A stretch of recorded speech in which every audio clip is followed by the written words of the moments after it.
Halo guys, kembali lagi bersama gua Nandi. Pada video kali ini gua akan membahas satu film keren berjudul The Platform. Jujur aja, film ini merupakan salah satu film favorit yang bikin gua terngiang-ngiang.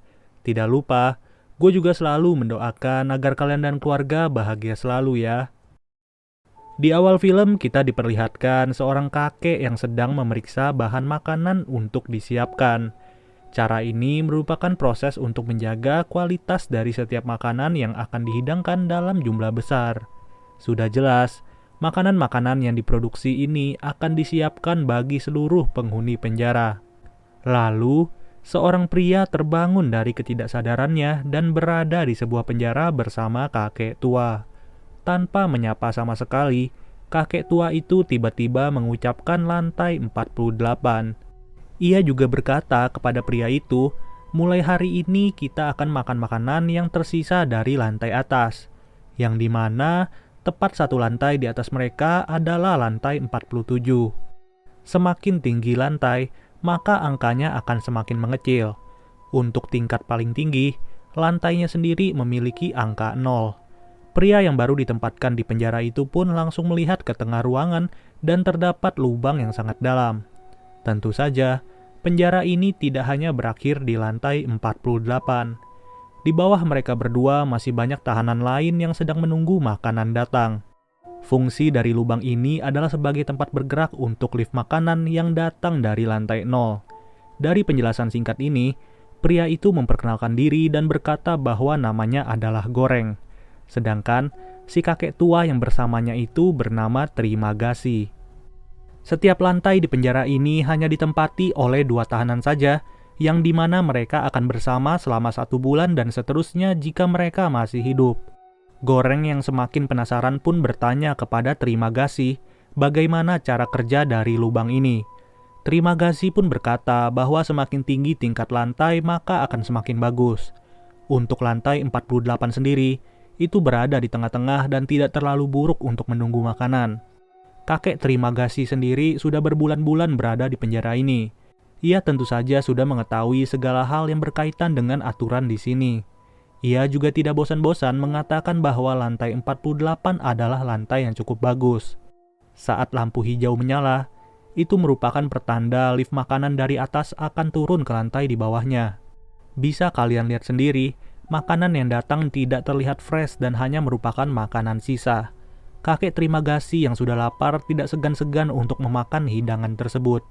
Sedangkan, Goreng memiliki rasa ragu dan tidak yakin untuk mengkonsumsi itu semua.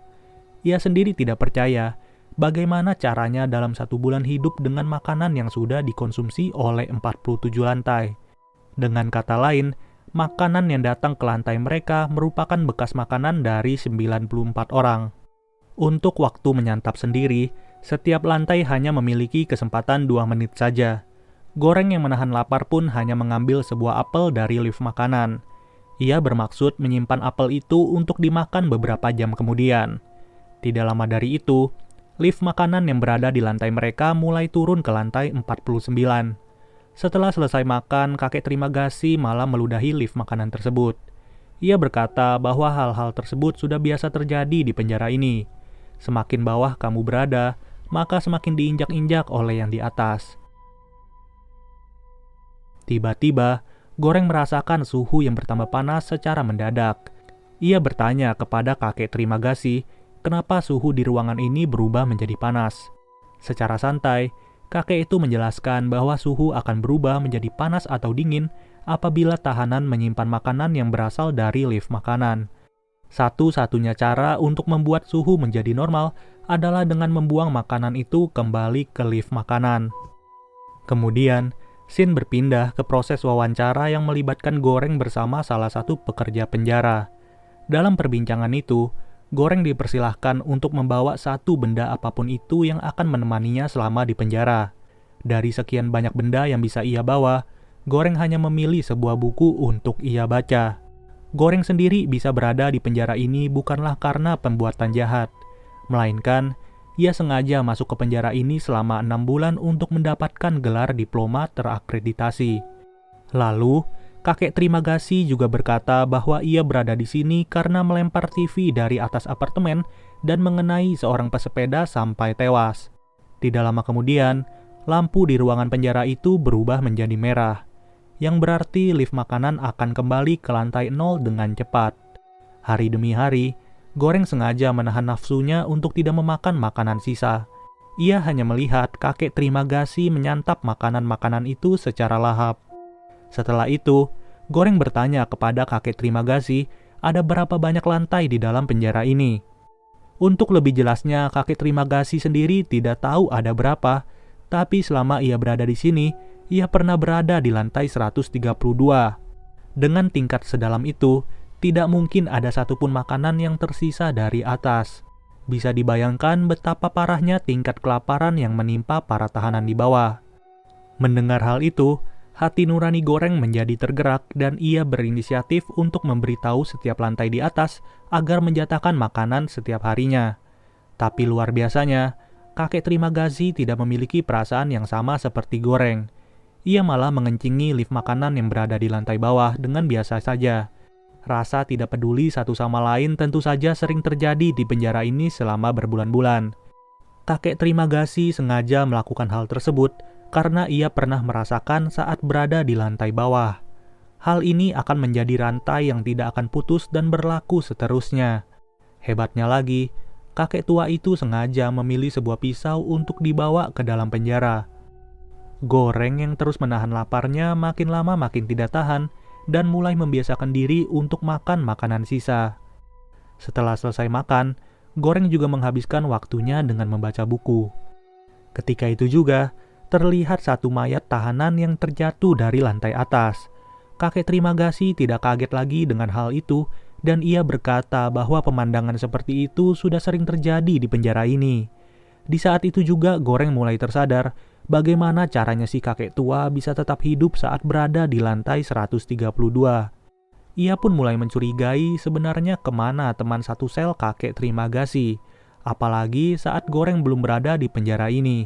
Dari pemikiran itu, sudah jelas kakek Trimagasi memakan teman satu selnya sendiri.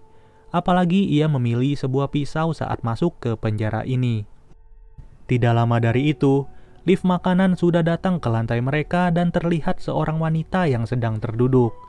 Wanita itu ternyata bernama Miharu dan memang sering menumpang ke dalam lift makanan. Entah apa tujuannya, tapi kakek Trimagasi berkata bahwa Miharu sengaja turun ke lantai bawah untuk mencari anaknya yang hilang.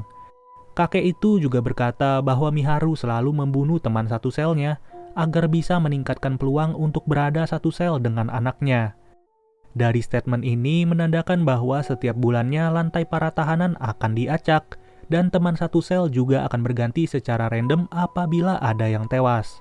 Pernyataan ini juga menjawab bahwa mayat yang jatuh sebelumnya merupakan teman satu sel dari Miharu.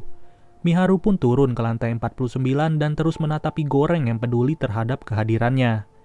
Namun sialnya, Miharu malah ditarik paksa oleh kedua tahanan yang berada di lantai 49.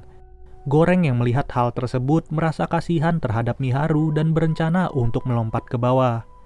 Tapi hebatnya, Miharu berhasil membunuh kedua tahanan tersebut dan kembali lagi ke lift makanan dengan penuh darah. Goreng yang hampir 1 bulan bersama kakek Trimagasi pun semakin akrab dari hari demi hari. Mereka menghabiskan waktu bersama di penjara dan saling sharing sebisa mungkin. Sampai suatu ketika, di dalam ruangan penjara mulai tercium bau gas yang menandakan mereka sebentar lagi akan tidak sadarkan diri. Di saat itulah lantai penjara dan teman satu sel akan diacak secara random. Intinya sih kalau nggak ada yang tewas di lantai itu, maka teman satu selnya akan tetap sama. Saat esok hari, Goreng terbangun dalam keadaan tubuh yang sudah terikat oleh kain. Tidak diragukan lagi, ternyata ia diikat oleh kakek Trimagasi. Ia sengaja mengikat tubuh Goreng karena bulan ini mereka mendapatkan lantai 171. Tentu saja lantai dengan nomor sebesar ini tidak akan lagi mendapatkan makanan yang tersisa. Kakek Trimagasi mengakui bahwa ia tidak akan sanggup untuk hidup 1 bulan tanpa memakan apapun. Maka dari itu, ia sengaja mengikat tubuh Goreng untuk disantap secara perlahan. Tapi, kakek Trimagasi tidak akan langsung memakan daging Goreng. Ia akan mencoba untuk puasa selama 1 minggu dan 3 minggu kemudian baru pelan-pelan menyayat tubuh Goreng. Si kakek juga berkata, bagian tubuh yang ia sayat bukanlah bagian vital dan tidak akan membuat Goreng tewas. Terlihat juga tahanan lain yang sengaja lompat ke bawah penjara karena mereka putus asa setelah mengetahui di lantai berapa mereka ditempatkan. Benar saja, makanan yang datang dari atas tidaklah tersisa sedikit pun. Mana mungkin mereka bisa hidup hanya dengan memakan piring dan gelas kosong. Selama berhari-hari kakek Trimagasi mencoba untuk puasa sebisa dirinya. Sedangkan Goreng hanya bisa pasrah menunggu tubuhnya akan disayati oleh si kakek. Perut kakek Trimagasi semakin lama semakin keroncongan, begitu juga dengan Goreng yang tidak memakan dan minum sedikit pun.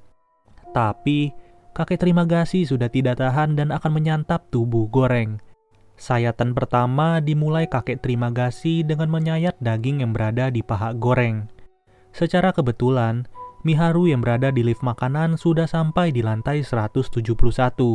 Miharu yang melihat perilaku kakek Trimagasi langsung menghajarnya dari belakang dan menusuk leher si kakek dengan pisaunya sendiri. Saat itu juga Miharu yang respek kepada Goreng langsung melepaskan ikatannya. Ia juga membiarkan Goreng untuk membalas kemarahannya kepada si kakek Trimagasi. Sudah jelas, si kakek harus tewas secara sadis di lantai 171. Di sisi lain, Goreng yang terlalu lemas langsung pingsan dan tidak sadarkan diri. Beberapa jam kemudian, Goreng mulai tersadar secara perlahan dan melihat Miharu sedang menyantap tubuh kakek Trimagasi. Jujur aja, gua nggak heran sama sekali kalau kebiasaan aneh sudah terjadi di penjara ini. Luar biasanya lagi, Miharu malah sengaja menyuapi Goreng untuk memakan potongan daging itu. Goreng yang tidak terbiasa langsung memuntahkan daging si kakek tua. Namun anehnya Miharu ini adalah wanita yang gak pernah ngomong sama sekali. Dia malah tetap menyuapi Goreng untuk memakan daging si kakek Trimagasi. Saat ditanya tentang nama anaknya, Miharu malah tidak mau menjawab dan kabur turun ke bawah lagi. Selama 1 bulan di lantai 171 ini, Goreng mau tidak mau harus gadoin daging kakek Trimagasi. Walaupun udah penuh belatung kayak begitu, tapi ya tetap aja perut Goreng harus dikasih makan. Singkat cerita, 1 bulan sudah dilewati oleh Goreng dan ia terbangun lagi dengan lantai yang berbeda. Dikarenakan kakek Trimagasi sudah tewas, maka sudah jelas Goreng ditempatkan bersama orang random. Terlihat teman satu selnya kali ini adalah seorang wanita bernama Imoguri yang membawa seekor anjing. Mereka berdua kali ini berada di lantai 33 yang secara realita tidaklah terlalu buruk. Ternyata wanita ini adalah seorang pekerja admin yang mewawancarai Goreng sebelum masuk ke penjara ini. Ketika wawancara itu, Goreng ditanyakan berbagai hal termasuk makanan favoritnya. Dengan tujuan, makanan favorit yang dipilih Goreng akan ditempatkan ke dalam lift. Ia juga bertanya kepada Imoguri, ada berapa orang yang terdapat di penjara ini. Selama 25 tahun Imoguri bekerja di sini, ia mengetahui bahwa lantai di penjara ini kira-kira 200-an lantai. Secara logika, dengan jumlah makanan yang diberikan, tentu saja tidak akan memenuhi kebutuhan 400 orang. Namun, Imoguri tetap memaksa hal itu bisa saja berkecukupan apabila diterapkan sistem solidaritas. Berada di lantai 33 membuat Goreng tidak perlu lagi memakan daging manusia. Sedangkan Imoguri malah tetap bersikeras untuk mengatur jatah makanan pada lantai di bawahnya. Ia sengaja membuat makanan yang terpisah menjadi 2 piring dengan harapan tahanan yang berada di lantai bawah akan melakukan perilaku yang sama. Dengan cara itu, Imoguri akan menekankan perilaku solidaritas yang membuat para tahanan kebagian makanan. Imoguri juga memberitahu para tahanan yang ada di lantai 34 untuk menjatahkan makanan secukupnya saja. Akan tetapi, para tahanan itu malah marah-marah dan berkata tidak ada lagi kesempatan untuk makan enak.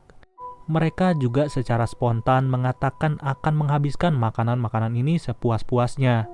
Mereka tidak memikirkan bagaimana nasib para tahanan yang tidak beruntung pada bulan ini. Hari demi hari, Imoguri tidak capek-capek untuk memberitahu para tahanan di lantai bawah. Perilaku ini sudah diterapkan oleh Imoguri selama 15 hari di dalam penjara. Tapi tetap saja tidak ada respon positif dari para tahanan tersebut. Sampai pada akhirnya, Goreng sudah lelah mendengar hal itu dan ia langsung mengancam para tahanan di bawah. Goreng berkata apabila mereka tidak menuruti perintah Imoguri, maka ia tidak segan-segan akan mengencingi dan berak di makanan mereka. Statement yang dikeluarkan oleh Goreng terbukti ampuh, dan para tahanan langsung nurut saat itu juga. Esok harinya, lift makanan kembali turun ke lantai mereka. Namun terlihat ada Miharu yang berbaring di lift tersebut dengan kondisi penuh luka. Seketika itu juga, Goreng dan Imoguri langsung menolong Miharu yang terbaling lemas. Saat lift sudah turun, tiba-tiba suhu di lantai mereka berubah menjadi sangat dingin. Mereka pun baru sadar, anjing Imoguri ternyata tidak mengembalikan makanan dari lift. Saat itu juga Goreng langsung merebutnya dan suhu kembali normal. Beberapa jam kemudian, Goreng terbangun dari tidurnya dan melihat Miharu sudah bertengkar dengan Imoguri. Hal tersebut terjadi karena Miharu sudah memakan anjing kesayangan Imoguri secara hidup-hidup. Dalam keadaan tidak tentram, Miharu kembali turun mengikuti lift makanan ke lantai bawah. Sedangkan Imoguri malah terdiam dan frustasi akibat kematian anjingnya. Di saat itu juga Imoguri menjelaskan bahwa sebenarnya Miharu tidak punya anak sama sekali. Sebelum masuk penjara ini, Miharu ingin menjadi artis seperti Marilyn Monroe. Tapi karena tidak kesampaian, ia menjadi gila dan mencari seorang anak yang tidak ada keberadaannya. Imoguri juga membongkar aibnya kenapa ia bisa sengaja masuk ke penjara ini. Hal tersebut Imoguri lakukan karena ia sudah putus asa dengan kanker ganas yang menyerang dirinya selama 3 tahun. Maka dari itu, ia sengaja datang ke penjara ini untuk membiarkan tubuhnya dimakan secara hidup-hidup. Setelah pengakuan itu, Imoguri tidak mau makan makanan sedikit pun dan hanya berbaring di atas kasur. Padahal, hari ini adalah hari terakhir mereka berdua berada di lantai 33. Saat hari esok sudah tiba, Goreng kembali terbangun dan kini berada di lantai 202. Ia terkejut setelah melihat Imoguri yang sengaja menggantung dirinya. Goreng seketika itu juga menjadi frustasi dan dibayang-bayangi oleh arwah kakek Trimagasi dan juga Imoguri. Ia dirayu oleh mereka berdua untuk mengkonsumsi daging Imoguri. Apalagi setelah mengetahui bulan ini Goreng ditempatkan di lantai 202 yang tentu saja tidaklah beruntung. Makanan yang datang dari atas juga terlihat tidak tersisa sedikit pun, dan hal itu tidak membuat seorang Goreng terkejut. Ia sengaja mengambil pecahan kaca untuk menghitung berapa kali lift makanan itu berhenti sampai kembali ke lantai 0. Dengan tujuan, ia ingin mengetahui sebenarnya ada berapa lantai di dalam penjara ini. Karena jujur saja, tidak ada satupun orang yang bisa menebak jumlah lantai penjara ini secara pasti. Saking tidak ingin memakan daging Imoguri, Goreng malahan sengaja hanya mengkonsumsi robekan kertas dari buku yang ia bawa. Tapi karena kehadiran kakek Trimagasi yang selalu merusak pikirannya, Goreng mau tidak mau harus menyayat daging Imoguri selama 1 bulan. Bulan berikutnya, Goreng kembali terbangun dari tidurnya dan ditempatkan di lantai 6. Selama ia berada di penjara ini, tentu saja ini adalah lantai yang paling bagus. Di lantai 6 ini, Goreng ternyata ditemani oleh seorang pria bernama Baharat. Baharat adalah seorang pria agamis yang selalu optimis untuk kabur dari penjara ini. Baharat juga memilih untuk membawa tali agar ia bisa memanjat ke lantai atas. Ia merayu kedua tahanan yang berada di lantai 5 untuk membantunya naik ke lantai itu. Setelah selesai merayu, Baharat senang karena ia akan ditolong untuk naik ke lantai 5. Ia pun langsung melempar tali yang ia bawa dengan cepat dan meninggalkan Goreng seorang diri. Dengan penuh semangatnya, Baharat naik melalui tali tersebut. Namun tiba-tiba, Baharat diberhentikan di tengah-tengah dan sialnya wajahnya malah diberakin sama si tahanan cewek. Pas nonton nih film, gua gak ngerti lagi mau ketawa apa kasihan. Saat itu juga Baharat langsung mencuci wajahnya dengan air keran sambil marah-marah. Tidak lama kemudian, lift makanan sudah datang di lantai 6. Dari sini terlihat kondisi makanan yang masih rapi dan tentu saja banyak pilihannya. Tapi, para tahanan yang berada di lantai 7 malah memakan makanan itu secara rakus. Kalau hal seperti ini tidak ada habisnya, bagaimana mungkin solidaritas bisa dibangun? Bulan ini juga menjadi bulan terakhir bagi Goreng berada di penjara. Dengan berada di lantai 6, bisa dibilang Goreng tinggal duduk manis dan mengkonsumsi setiap makanan yang datang secara tenang. Namun hebatnya, Goreng tidak mau menjadi orang seperti itu. Ia sengaja meminta tolong kepada Baharat agar membantunya turun ke lantai bawah. Ia mengajak Baharat untuk berdiam diri di lift makanan itu dan membagikan makanan secara adil di setiap lantainya. Pada awalnya, Baharat bingung dengan rencana yang disampaikan oleh Goreng. Sudah enak-enak berada di lantai 6, tapi kenapa malah mau turun ke lantai bawah dan mempertaruhkan nyawa? Goreng juga mengatakan bahwa jika rencana ini berhasil, maka ia akan membuat sistem di penjara ini lebih baik daripada sebelumnya. Ia juga sudah mengetahui bahwa jumlah lantai di penjara ini kurang lebih 250 lantai. Goreng bisa berkata seperti itu karena ia sudah menghitung setiap menit ketika lift makanan bergerak. Celakanya, apabila perhitungan Goreng salah, tentu saja akan membuat malapetaka bagi mereka. Apalagi jika makanan sudah habis terlebih dahulu saat sampai di lantai 250. Dengan rayuan maut dari Goreng, Baharat akhirnya luluh dan rela membantu Goreng untuk melakukan aksinya. Saat itu juga mereka langsung merusak tiang kasur dan dijadikan sebuah senjata untuk berjaga-jaga. Mereka pun naik ke atas lift makanan dan bersiap-siap untuk turun. Baharat mengancam kedua tahanan yang ada di lantai 7 untuk puasa 1 hari. Jika mereka tidak ingin nurut, maka akan dibunuh oleh Baharat. Baharat dan Goreng berencana setidaknya makanan ini bisa tetap utuh saat sampai di lantai 51. Setiap menuruni lantai, Goreng dan Baharat melakukan perilaku yang sama ketika mereka melewati lantai tersebut. Sampai pada akhirnya, Baharat tiba di sebuah lantai yang ditempati oleh pria bijak. Pria bernama Brambang ini bukanlah ayah dari Baharat. Bapak itu juga memberitahu bahwa mereka harus membawa sebuah pesan saat sampai di lantai 0. Dengan harapan ada beberapa pekerja yang mempunyai hati nurani. Untuk memberikan pesan tersebut, mereka harus menggunakan sebuah simbol yang diwakilkan dengan satu makanan. Satu hidangan yang tentu saja tampak lezat dan menggugah selera yang harus mereka pilih. Hidangan yang mereka pilih itu harus sampai ke lantai 0 dalam keadaan utuh dan tidak tersentuh sedikit pun. Dengan kondisi makanan seperti itulah, maka pesan akan tersampaikan kepada penjaga yang berada di lantai 0. Makanan yang terjaga itu menandakan bahwa para tahanan sudah bisa saling berbagi dan menjaga makanan secara cukup satu sama lain. Diharapkan dengan pesan tersebut, pengelola penjara menjadi sadar dan merubah sistem yang gila ini. Seketika itu juga, Baharat dan Goreng bersiap diri untuk menjaga makanan yang mereka pilih. Kebetulan makanan yang mereka pilih adalah sebuah panah kota. Sekali lagi, jika tidak ada yang nurut dengan perintah mereka, maka akan dihabisi saat itu juga. Lantai demi lantai sampai pada akhirnya mereka tiba di lantai 51. Mulai lantai 51 ini mereka membagikan makanan secara adil satu sama lain. Sejauh ini semua rencana mereka berjalan lancar dan tidak terhambat sedikit pun. Saat mereka turun di lantai 100-an, seluruh tahanan terlihat sudah tewas dan dibunuh entah oleh siapa. Lift makanan yang mereka pijaki tidak akan berhenti secara otomatis apabila tidak ada yang hidup di lantai tersebut. Saat melewati beberapa lantai di bawahnya, terlihat Miharu yang sedang dibunuh oleh seorang pria. Ketika itu juga terjadi perkelahian hebat antara kedua tahanan melawan Goreng dan Baharat. Sialnya bagian perut Baharat terluka cukup dalam dan parah pada saat itu. Goreng pun dihajar abis-abisan oleh pria besar di lantai itu.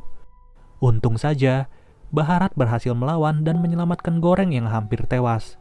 Sedihnya lagi, Miharu yang berada di lantai itu sudah tewas setelah dibunuh. Setelah itu, mereka berdua pun kembali ke lift makanan dan turun dalam keadaan penuh luka. Banyak sekali lantai yang sudah mereka lewati di penjara itu. Lantai 250 yang diperkirakan oleh Goreng ternyata bukanlah lantai dasar. Itu berarti masih banyak lantai yang berada di bawah dan tidak tahu ada berapa jumlahnya. Semakin dalam lantai, semakin parah juga kondisi para tahanan. Untung saja makanan yang mereka jaga sampai sekarang masih utuh dan tidak tersentuh. Pada akhirnya, lift makanan itu tiba-tiba berhenti di lantai 333. Mereka bingung kenapa lift makanan berhenti padahal tidak terlihat orang sedikit pun. Nggak taunya, Di bawah kolong kasur tersebut terdapat seorang manusia yang tidak jelas itu siapa. Saat mereka mendekati orang tersebut, lift makanan malah turun ke bawah dan meninggalkan mereka. Namun anehnya makanan yang dibawa oleh Bharat tidak membuat suhu di lantai itu berubah. Ternyata, di lantai tersebut terdapat seorang anak perempuan yang masih hidup dan bersembunyi.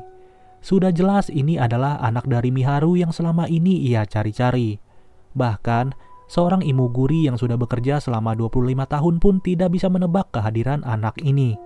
Goreng dan Bharat pun bimbang bagaimana mereka bisa membantu anak ini yang kelaparan, sedangkan mereka hanya punya makanan yang harus dijaga sampai lantai 0. Ujung-ujungnya makanan itu diberikan kepada si gadis kecil yang kelaparan ini. Mereka sengaja mengorbankan harapan mereka demi kehidupan anak tersebut. Beberapa jam kemudian, Goreng terbangun dari ketidaksadarannya. Ia pun dibayang-bayangi oleh arwah Trimagasi, Imoguri, Miharu, dan Bharat, yang mengatakan bahwa anak itu adalah pesannya. Ya, tentu saja arwah Bharat sudah gentayangan karena ia ternyata meninggal kehabisan darah di lantai 333 beberapa jam setelah kejadian tadi.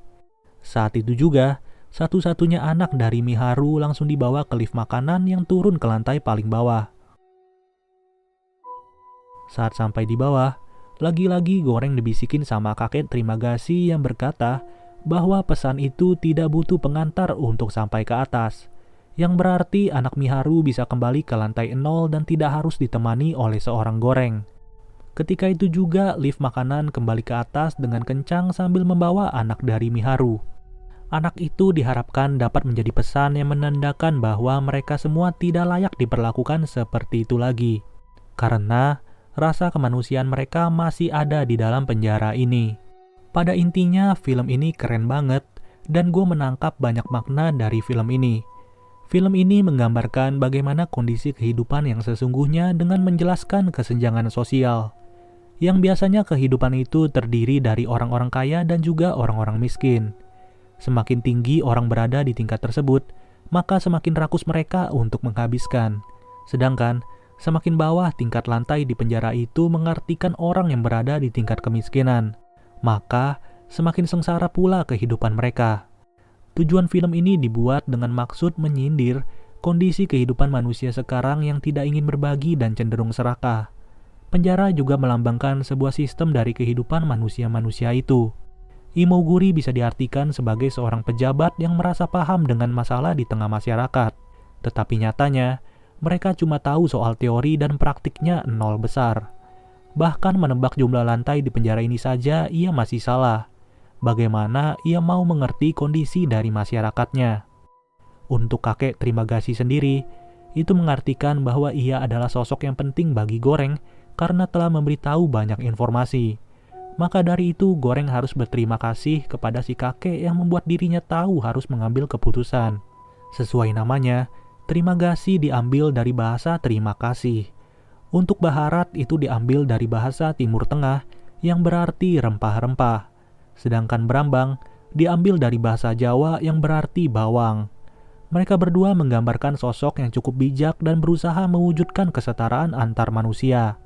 Jadi, mereka adalah simbol harapan di tengah kesenjangan sosial masyarakat.